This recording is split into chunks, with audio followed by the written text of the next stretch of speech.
Gruevski dhe Ivanov duhet të respektojnë kushtetutën dhe të ndalojnë dhunën, pasi që qytetarët e Maqedonisë mbështesin konceptin e një shoqërie për të gjithë dhe pa ndarje, reagoi LSDM përmes një komunikate duke kërkuar përgjegjësi nga VMRO-DPMN. Është e papranueshme dhe e palejueshme që Gruevski të nxjisë ndarjen në Maqedoni dhe të shfrytëzojë dhunë vetëm sepse qytetarët kanë zgjedhur ndryshime e sepse ai e humbi pushtetin. Është e palejueshme edhe nga ana e Ivanov, që vetëm që ta shpëtoi Gruevski nga përgjegjësia e tij për punët kriminale, ta shkel kushtetutën dhe ta prolongoi krizën politike. Edhe VMRO-DPMN vazhdoi në stilin e njëjtë me komunikat ashtu sikur ditëve të fundit, duke ju kundërpërgjigjur LSDM-s. Nëse Zoran Zaev dhe LSDM kanë dyshime se platforma e Tiranës është e dëmshme për Maqedoninë, atëherë ne si VMRO-DPMN i inkurajojmë që ta hedhin poshtë.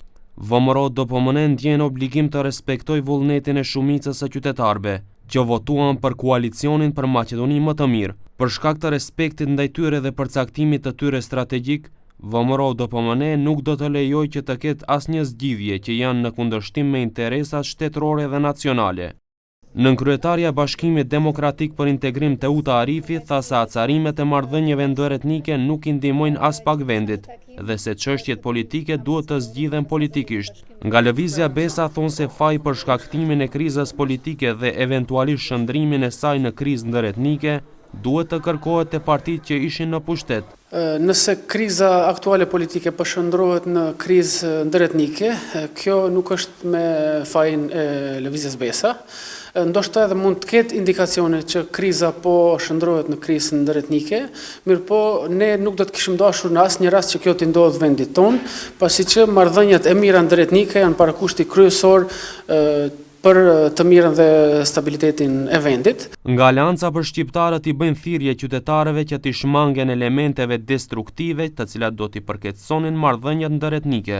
Është e papranueshme dhe e patolerueshme për Aleancën për shqiptarët, për subjekte të tjera që në momente të caktuara, domethënë që ka të bëjnë me elementet e formimit të qeverisë, që kësaj situate politike t'i mveshet prefiksi ndëretnik, eventualisht si që parapëlqejet edhe të përmendet apo të keqpërdoret një drejt fundamentale e shqiptarëve si që është ligji për gjuhën shqipe. Me thënë, ne jemi të interesuar që të kaloj kjo situatë sa më shpejt dhe mos të keqpërdoret momenti i cili është kritik dhe të shkojë drejt formimit të qeverisë. Partia Liberal Demokrate po ashtu bëri thirrje për qetësi dhe mirëkuptim në këtë situatë të krizës në vend. Sipas kësaj partie, formimi i shpejtë i një qeverie transparente dhe të ndershme, si dhe transferimi i qetë i pushtetit janë prioritete të partisë së tyre, por edhe të qytetarëve.